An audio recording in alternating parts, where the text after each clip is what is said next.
Dollar के ऊपर जाने से, रुपए के नीचे गिरने से हमें फर्क कैसे पड़ता है, इसको एक सरल भाषा में समझते हैं।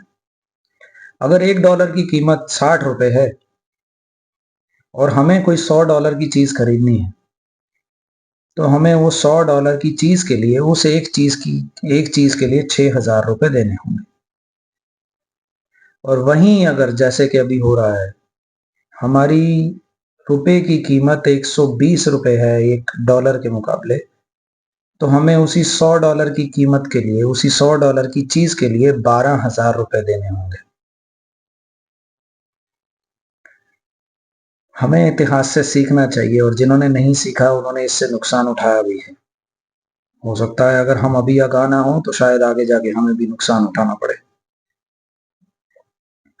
Black Wednesday 1992, George Soros, American businessman कह सकते हैं या फिर अमेरिका सपोर्टेड कह सकते हैं, इसमें आप कुछ भी कह सकते हैं, क्योंकि ये रिपीटेडली किया गया है। 1992 ब्लैक वेडनेसडे, जॉर्ज सोरस ने यूके की इकोनॉमी को क्रैश किया, उसके पाउंड को क्रैश किया और $1 बिलियन कमाए। ये एक रिपोर्ट है उसकी। थाईलैंड की करेंसी को 1997 में एक्सचेंज रेट, क्योंकि उनका एक फिक्स था, $1 के बदले में वो 25 बाट्स देंगे। और 25 यानी एक्सचेंज में अगर आपको कि अगर वो 25 बाट्स देंगे तो उन्हें $1 मिलेगा। थाईलैंड की करेंसी सिर्फ इसी के कारण में या अन्य और कारणों के कारण भी क्रैश होती है और उन्हें डबल पैसा देना पड़ता है जॉर्ज सोरस को 1997 में। इसके बारे में वीडियो हम किसी डिटेल में वीडियो कभी और बना लेंगे। अभी हम आते हैं इंडिया यूएस ट्रेड डील, जिसमें कि हमने उस ट्रेड डील के अधीन उनको ये डिक्लेरेशन दिया है कि हम $500 बिलियन का इंपोर्ट करेंगे यूएस से। $500 बिलियन फिक्स, ये अमाउंट, ये चीज फिक्स है।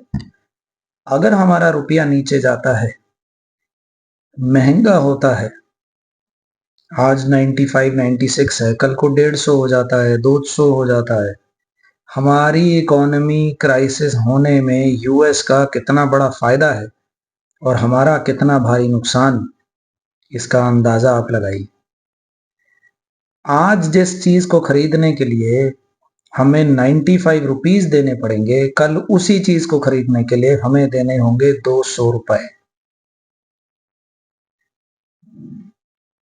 इस तरह से, और हम इस ट्रेड डील को फाइनल करके फिक्स कर चुके हैं कि इतने डॉलर्स का इंपोर्ट हम करेंगे, इतनी आइटम्स नहीं, इतने $1 मिलियन का इंपोर्ट हम करेंगे in a specific period of time.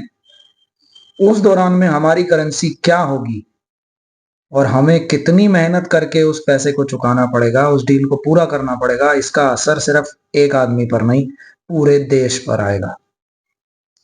और ऐसा 1992 में हो चुका है यूके के साथ, 1997 में हो चुका है थाईलैंड के साथ, और अब हमारे साथ।